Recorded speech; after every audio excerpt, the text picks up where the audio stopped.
Ahora, Ya está, porque ya. ya estamos, ya, vamos a hacer hora para que la gente va a llegar el aviso, tarda un cachito, creo. Ah, no hay encendedor. En la cocina, por encender. Comenzaba. Eso, listo. Listo, creo que ya estamos en el Ya aire, estamos, ya estamos. aquí algo medio informal. Ah, hoy 25 creo, si no me equivoca la memoria, yo que estoy sin calendario. Y vamos a hablar sobre Santa Cruz, ¿no?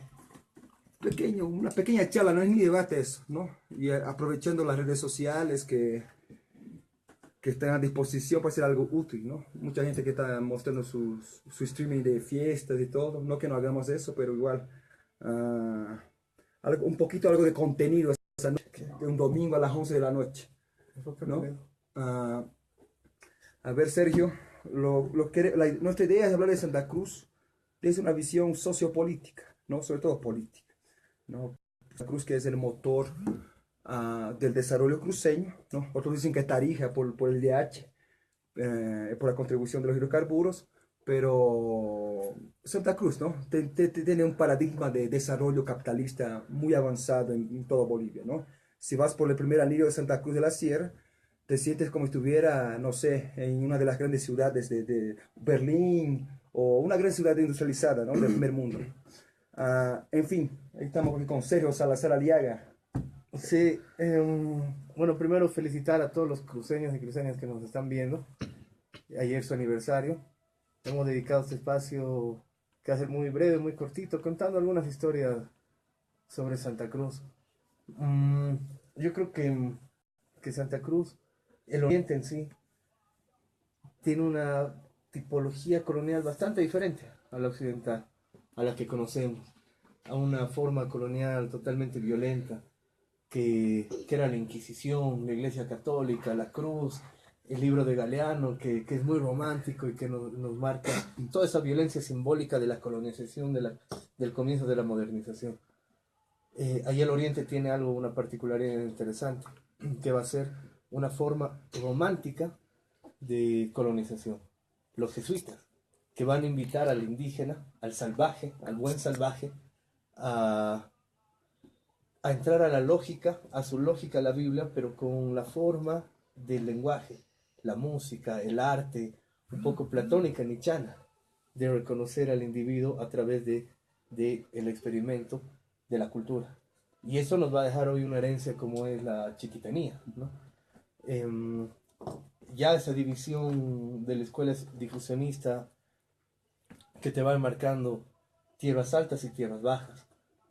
Para hoy entender ese proceso que veíamos en el Estado plurinacional, la división de las tierras bajas, de los pueblos de tierras altas, pero que ya esa determinación se estaba dando en la colonización, como un mapa, un mapeo político, un mapeo geopolítico, eh, tanto nacional como un englobamiento un poco más abierto a nuestro Aviala, ¿no? Lo que dice es cierto, Sergio. Lo interesante de la diferenciación, ¿no? Marx le llama de la acumulación primitiva del capital, ¿no? Está en el capítulo 14 del Capital, el primer tomo del Capital, ¿no? Donde él demuestra cómo las materias primas, ¿no? Sobre todo los metales preciosos, que también con la teoría del metalismo, casi fisiócrata de los economistas de europeos, bueno, esa de metales preciosos, ¿no? Hasta Galeano va a ser muy romántico, hablar del que Potosí va a ser el puente de plata hasta Madrid, ¿no? Y había la reforma, ¿no? La reforma protestante fue un movimiento que le ha quitado feligreses a la Iglesia Católica Europea. Entonces, cuando llegan aquí, dice, pucha, ¿y ahora? ¿No? Pues se crearon no solo con la Biblia, con la espada también, ¿no? Querían metales preciosos, pero sobre todo en la chiquitanía, el movimiento de la contrarreforma, ¿no? Con Ignacio de Loyola.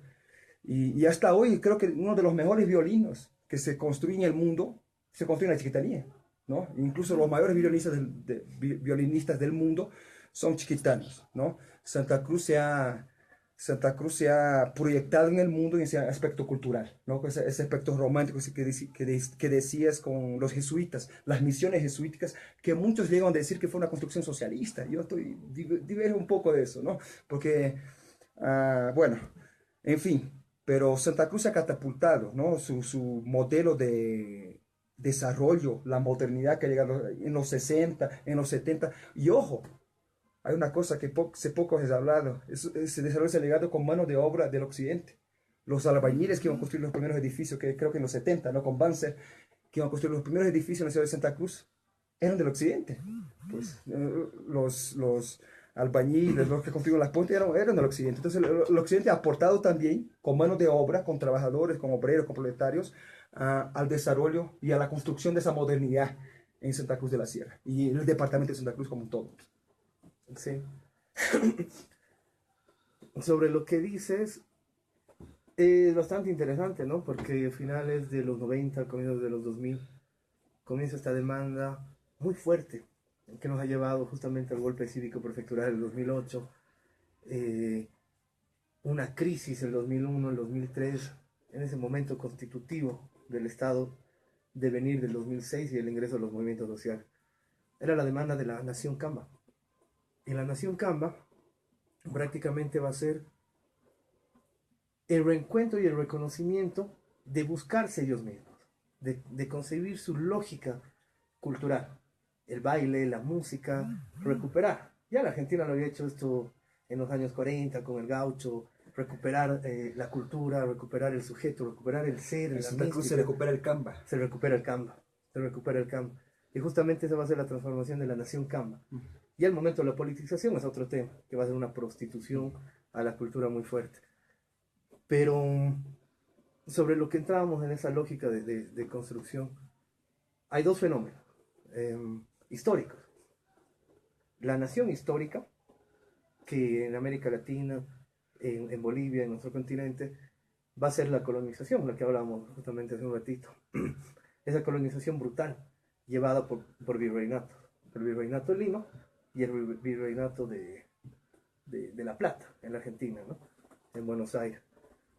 Ellos van a demarcar, ellos van a ser los que van a mostrarnos desde el periodo colonial hasta el Estado plurinacional en Bolivia, porque ahí hay una ruptura epistemológica muy grande, lo que es la nación histórica. Sin embargo, en Santa Cruz va a ser recién el extractivismo a finales de los años de 1900, 1800, cambiando de siglo, pasando por el 50, Plan Boja, Plan Boja, el golpe base y la nación Camba. Lo que llaman de modelo cruceño, Exacto. Que no es nada de cruceño, ¿no? Es impuesto por Estados Unidos. Y eso es, se llama la nación proyectada. O sea, tú tienes la nación histórica y la nación proyectada, que van a entrar en una correlación de fuerzas, en una lucha de poder, de control y de dominación. Y justamente el extractivismo, a finales de los años, a finales del siglo XX, va a ser la conquista cruceña. Y lo que tú decías, la importancia de la mano de obra extranjera, obrera, proletariada, pero también de Occidente. Comienzan a entender un mundo occidental. Entran en el extractivismo, pero ese extractivismo va a ser el caucho, la goma, la esclavización y la expansión a lo que es Beni, la llegada a Beni, los Suárez, los Justinianos, las casas comerciales, las casas de comercio, alemanes, italianos. El tema del esclavismo. En Occidente tú tienes la mina, el estaño, el caucho y el estaño, dos formas de extractivismo dentro de Bolivia.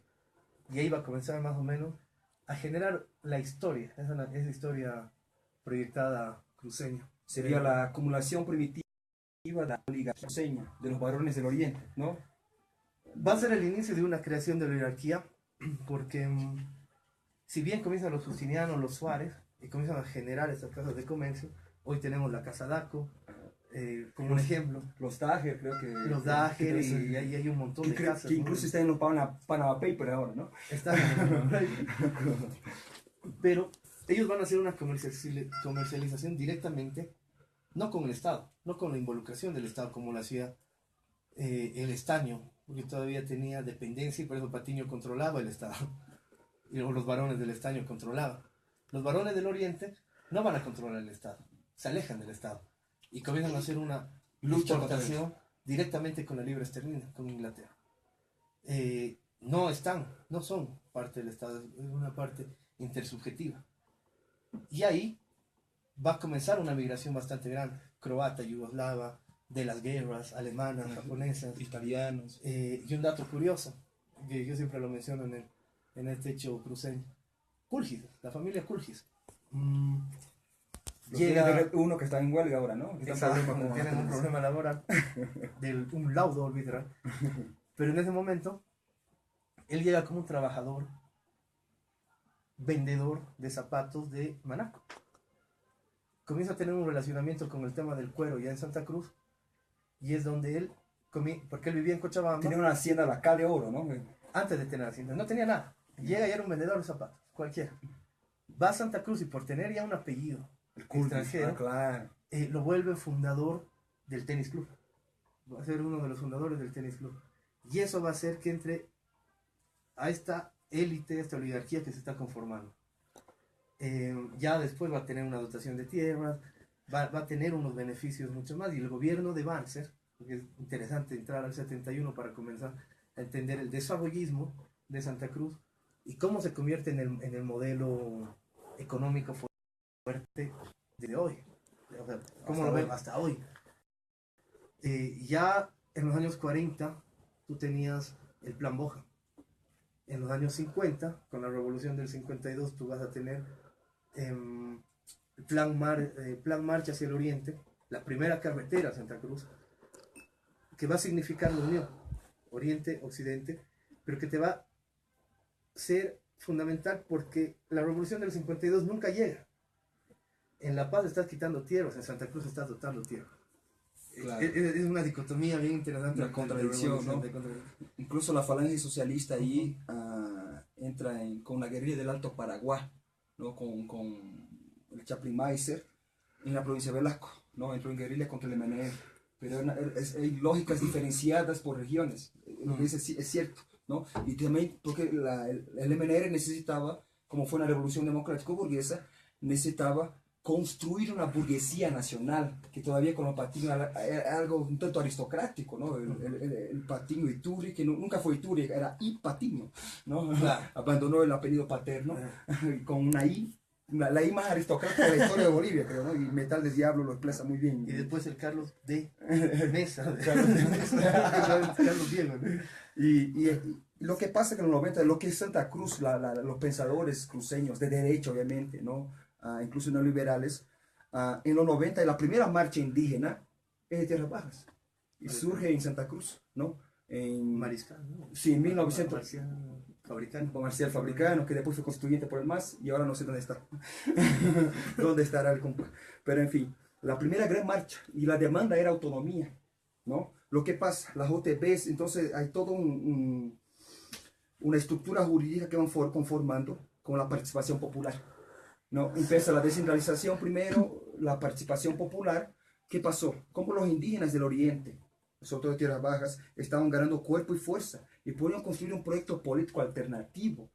Entonces, los neoliberales del tiempo del algoritmo dicen, no, mejor vamos a fingir que lo empoderamos, pero no lo empoderamos. Y ahí empieza en 94 la ley de participación popular. Pues. Yo creo, es buena señal, pero yo creo que hay que hacer un corte histórico importante. El análisis de los años 50. Primero que se crea el comité cívico, que en los últimos años ha sonado mucho, y nace con la falange, justamente en contra del Estado emenerista. Una correlación de fuerza, una pugna de poder. Camisas blancas, ¿no? El fascismo cruceño. Entre la falange y el MNR.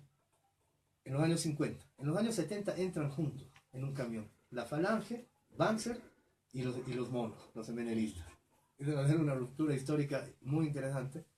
Pero en los años 50, la revolución del 52, te va a abrir dos formas interesantes, lineales de progreso, que va a ser la vía Farmer. Una visión alemana, inglesa. Contraposición a la vía Juncker. Y en Occidente va a ser la vía Juncker. Lo Farmer. Lo hacendado. Lo más pequeño, ¿no? Lo familiar, que es inglés, que es estadounidense. Y en Bolivia van a tener todos los modelos. La vía Juncker y la vía Farmer. Y ya en los años 70, el golpe de Banzer se hace en Santa Cruz, ¿no? Ahí empieza, ¿no? Empieza en Santa Cruz con Andrés Selig. Gary Prado hoy muy cuestionado, muy polemizado, es uno de los que lucha contra el golpe de Barcelona. Es un dato bien interesante, ¿no? Después ya le toca el papel que todos sabemos y que ahorita está en disputa hasta la historia, porque no sé por qué, no sé por qué debería estar con lo del Chato Pérez y la amnistía que están haciendo. Yo creo que eso ha sido del Chino más. Yo tengo esa visión. Disculpen los gariplanistas. No lo no estoy diciendo que eres, pero yo creo que hay un rol de inteligencia, un rol para desglosar y aniquilar.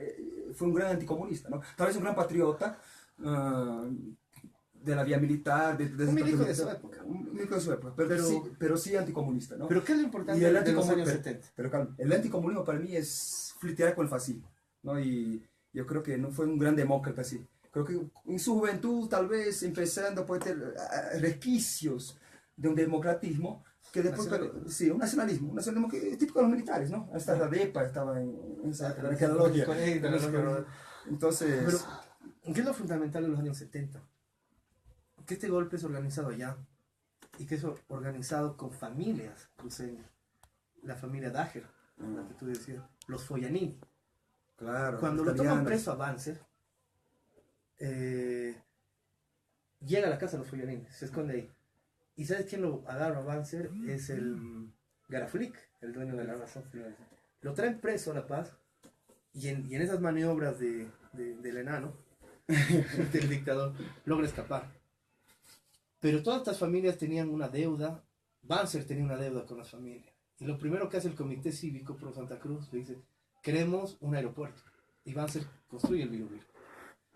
Que era una cosa de los japoneses, ¿no? Que debería ser construido en Trinidad, en verdad.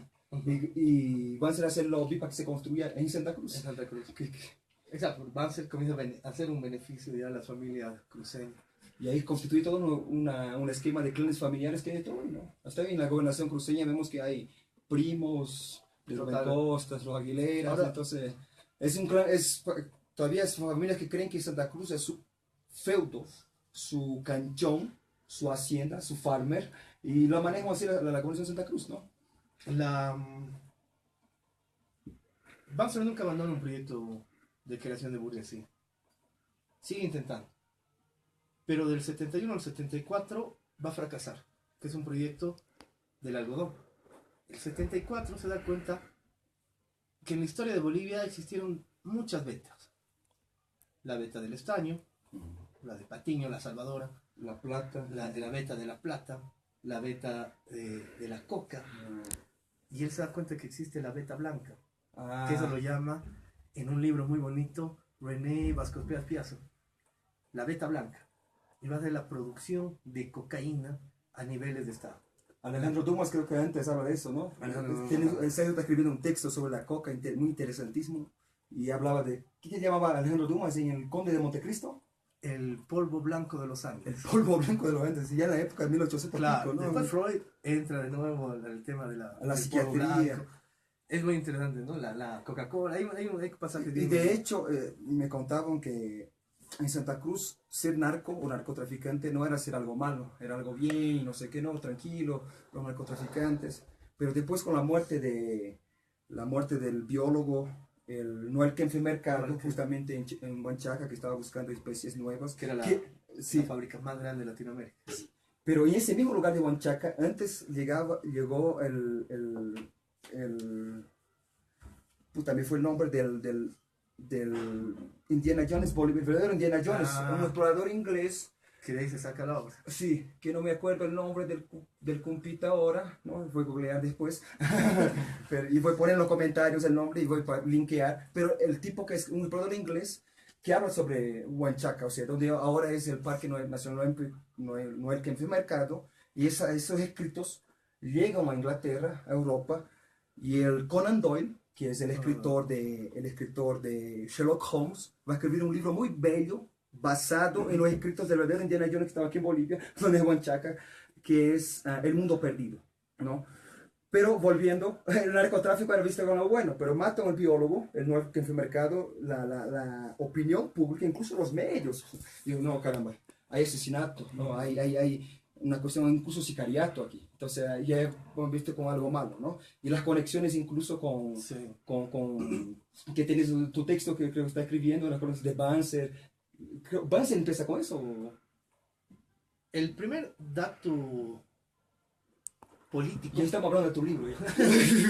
Pero el primer dato político de un escándalo de narcotráfico es el 61, que le hacen a Juan Lechín Oquendo, y él tiene que renunciar a ser vicepresidente, y ya en el exilio del 64 el mono, cuando le da el golpe a Barrientos, el mono le dice, yo te hice la chanchada esta de sacarte por un tema de narcotráfico.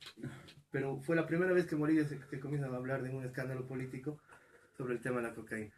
El 74 sí comienza ya un proceso de desarrollo fuerte en Santa Cruz, liderado por Banzer y por los militares.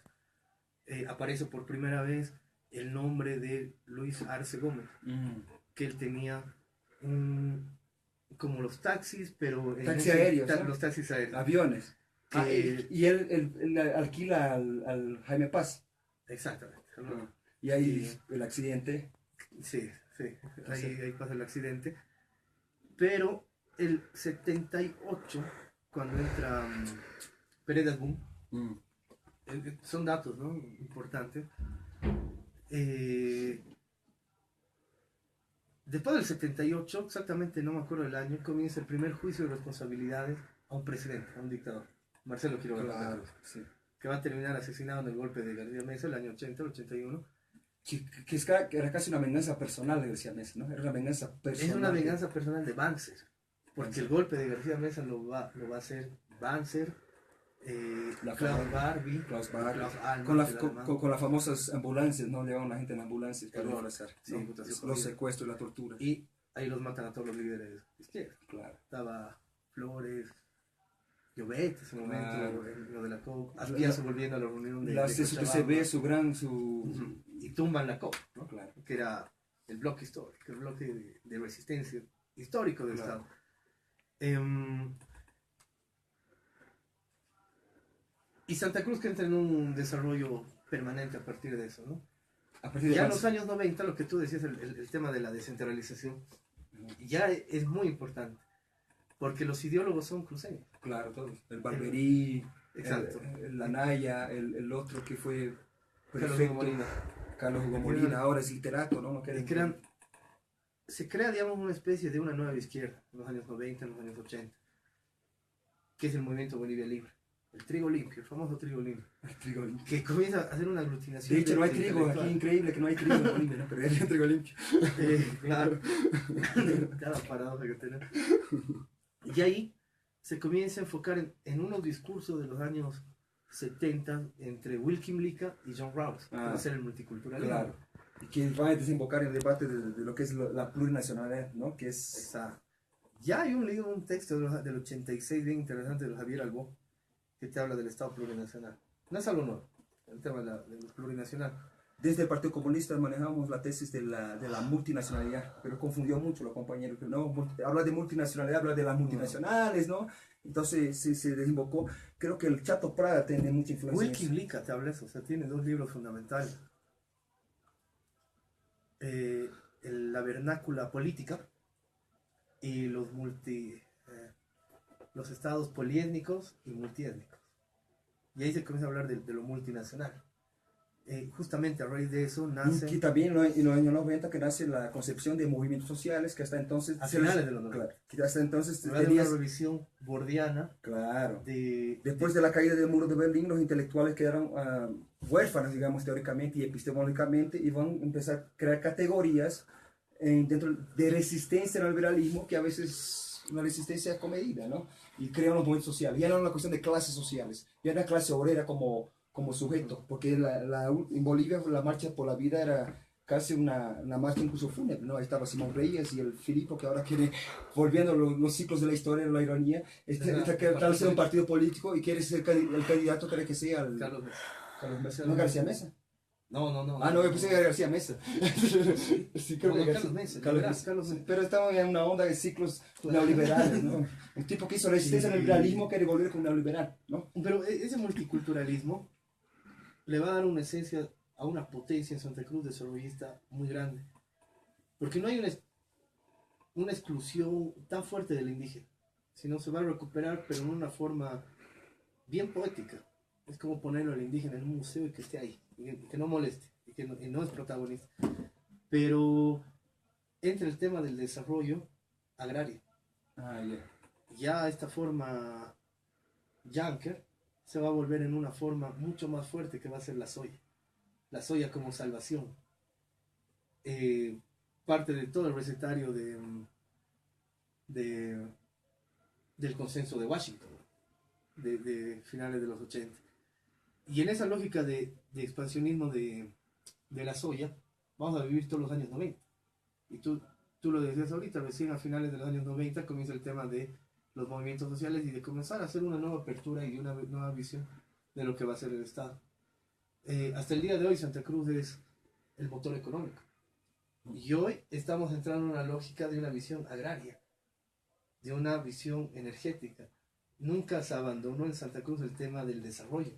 Yo creo que está mal cuando, y haciendo un poco de crítica, en estos días yo veía senadores, senadoras, mucha gente, Santa Cruz tierra de libertades, Santa Cruz tierra de soberanía y de... Yo creo que no. Yo creo que más bien el capitalismo más fuerte se encuentra en Santa Cruz. Claro, el modelo cruceño. Pero quería volver un poquito atrás, porque ahora con el pacto fiscal, el debate de las autonomías, ¿no? Todo lo que fue 2008, hay un nombre que siempre fue sonado incluso por la oligarquía más reaccionaria, incluso fascista, que es la de Andrés Ibáñez, ¿no? No olvidando que Andrés Ibáñez fue un igualitario. Incluso yo tengo mi tesis, que Andrés Ibáñez fue el primer comunista de Bolivia, ¿no? Porque el comunismo nunca busca la igualdad. ¿Ah? El comunismo nunca busca la igualdad. Ah, la igualdad, no la equidad, eso es muy burgués. La igualdad sí, la igualdad social. Porque Marx decía el tema de la igualdad, no todos somos iguales. Ah, no, claro. Hay competencias diferentes, fuerzas sociales diferentes, incluso diferenciadas fuerzas de trabajo, es cierto. No hay igualdad absoluta en ninguna parte del mundo. Y por eso nos llamamos de utopistas. Y esa caer en utopismo que cayó. Ibáñez era un utopista. Sí, pero agarrado en armas. El primero agarrado en armas para intentar construir el partido igualitario, pues. Ahí tienes el partido igualitario. Pero quien mata el Andrés Ibáñez es un Bacadíes, que años más tarde, el Ormando Bacadíes, que después llegó a ser presidente del Senado, de la Cámara de Diputados, perdón, incluso podría ser presidente, en la transición de 2005, ¿no? Su agrupación de Ormando Bacadíes, el bisnieto del tipo que mató a Andrés Ibáñez, se llamaba Andrés Ibáñez. Esas ironías del destino. Entonces lo toman como un federalista más. Y no fue un federalista, para mí fue un comunista utópico, digamos, ¿no? Pero el primer comunista de Bolivia fue Andrés Ibáñez. Y ahí las autonomías surgen como... la Federación de la Unión Soviética eran autonómicas en cierto sentido, ¿no? Se puede ser autonomías sin abrir republiquetas, como acabó de ser en 2008, ¿no? Con todo el financiamiento de la derecha, ahí la balcanización de Bolivia, ¿no? Desde los Balcanes, intentos de separatismo que hubo por la derecha, ¿no? Pero bueno, me gusta tu... A mí me gusta mucho el tema de que has abierto, porque la Nación Camba rescata todo eso. Y comienza a ver libros desde la guerra del Chaco, que Santa Cruz nunca quiso ir a la guerra del Chaco. Los tres pasos al frente, ¿no? A veces más occidental. Es bien occidental de acá, tiene un grupo militar que se anima a ir a la guerra y todos los soldaditos de 15 años. Ojo, que hay una calle muy importante, es la Cruz de la Sierra, que es tres pasos al frente, justamente. Pero son collas. Vamos con Nación Camba. Pero es que comienzan a surgir tesis, justamente cuando, en un momento donde el intelectual había desaparecido, ¿no? Se comenzó a hablar mucho de y esto lo repito, como lo creo en todos mis videos, se debate mucho la descapitalización de los años 90, la descapitalización de lo que nos había dejado los años 90, pero nunca se había debatido la descapitalización intelectual que dejó el modelo. Lo que tú decías, Bolivia estaba huérfano de intelectual, pero comienzan a surgir a finales de los años 90. La comuna. No solo comuna, que va a ser el grupo que va a sintetizar. Máximo ese momento. Que va a leerlo. Pero a lo que yo quiero llegar es que sobre Santa Cruz y sobre la tesis de la Nación Camba aparece Sergio Antelmo, el que escribe la Nación Camba. Que hay que leer la Nación Camba. Aparece No me has hecho olvidar el nombre. ¿Parejas? No. Que es bien interesante porque él te plantea que en Bolivia nunca hubo guerra de clases, lucha de clases, sino lucha de religiones. Roca. Roca. No, Humberto Roca. Roca. Humberto Roca. Humberto Roca. De la. Sí. ¿Escribe ese tipo? No. Humberto Roca, sí, creo que sí. Pero en los comentarios nos escriben quién era, por favor. Pero yo le respondo un texto y que está en mi blog, a ver si lo pueden revisar, sobre Santa Cruz, y justamente es una correlación histórica de esta formación de las burguesías. Y yo termino contestándole que en Bolivia sí existen y siguen existiendo la lucha de clases, y que les tengo un error al hablar de una lucha de regiones. Incluso hablamos de la lucha de los tubérculos, la papa contra la yuca de Santa Cruz. O sea. Y que no es así, porque Santa Cruz siempre quiso pertenecer a Bolivia y lo marcó con los hechos. En la guerra del Chaco, en los 50, en los 60, en los 70, en la Asamblea Constituyente, en la creación del Estado Plurinacional, el cruceño y el Cama siempre estuvo apoyando la unión de Bolivia.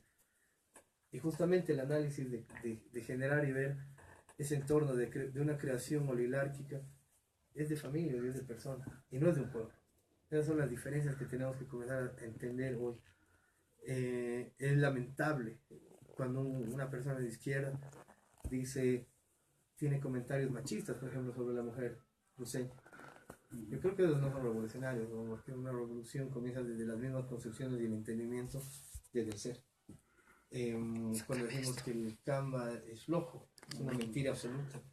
Cuando entramos en particularidades que no son particularidades, porque la misma particularidad Son prejuicios regionalistas, ¿no? Si el Cama fuera flojo, ¿quién ha desarrollado Santa Cruz entonces? O sea, exactamente. ¿Quiénes han sido los ideólogos no solo ideólogos, ¿no? Desde el marxismo, ya que estamos en el marxismo, ¿qué fuerza de trabajo ha construido ese desarrollo? ¿No? ¿Qué trabajadores, qué fuerza de trabajo, qué fuerza laboral ha construido? ¿No? No creo que el rol del arquitecto es importante, pero ¿quién ha construido los edificios? ¿No? Sí. Y ahí está la fuerza de trabajo, que también una buena parte de los 60, incluso 80 es del occidente, pero también fuerza que venían del campo, de las provincias de Santa Cruz, llegamos a la Santa Cruz de la Sierra y ya como ciudad, como potencia, como polo industrial, ¿no? Agroindustrial. Por ahí, hoy tienen la agroburguesía cruceña, que es muy importante, ¿no? Que de ahí tienen los medios, todos los medios, los monasterios, como Unitel, que es un gran partido de derecha. Pues. Unitel es un partido de derecha, ¿no? Y golpista, además. Chao, hola monasterios.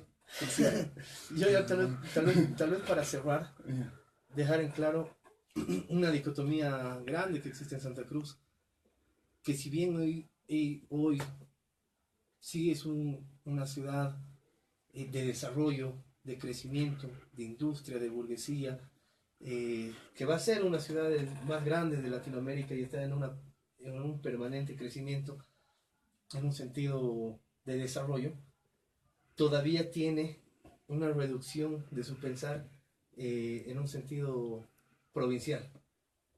Y quiero terminar porque Santa Cruz, tú ves que está llegando café Starbucks, que tiene las fiestas de rave más grandes, electrónicas, todo, pero hasta el día de hoy todavía se siguen celebrando misas en un estadio.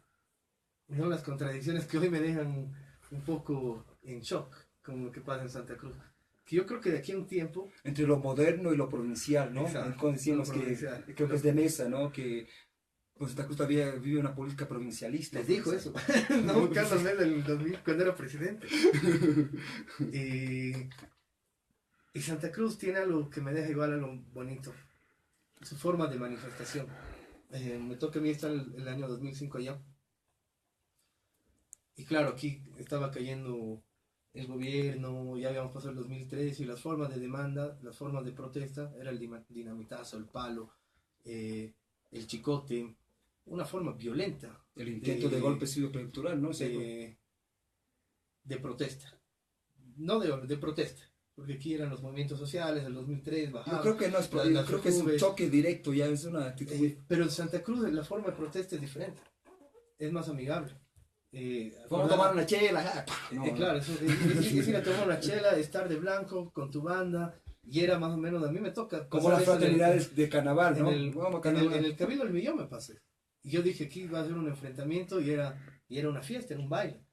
Y hasta el día de hoy sigue pasando eso. Obviamente, los intentos de golpe desde el 70 o antes de hasta ahora siempre van a ser violentos, donde sea. En 2008 fue Pero terrible. en un sentido de protesta, porque eso no era protesta, eso era directamente un golpe de Estado, más alineado sobre intereses de Estados Unidos. Ahí estaba el tenían- Goldberg, ¿no? tenían El mercenarios, embajador, ¿no? tenían mercenarios. Tipo que era de Era- los Balcanes. Era de los Balcanes.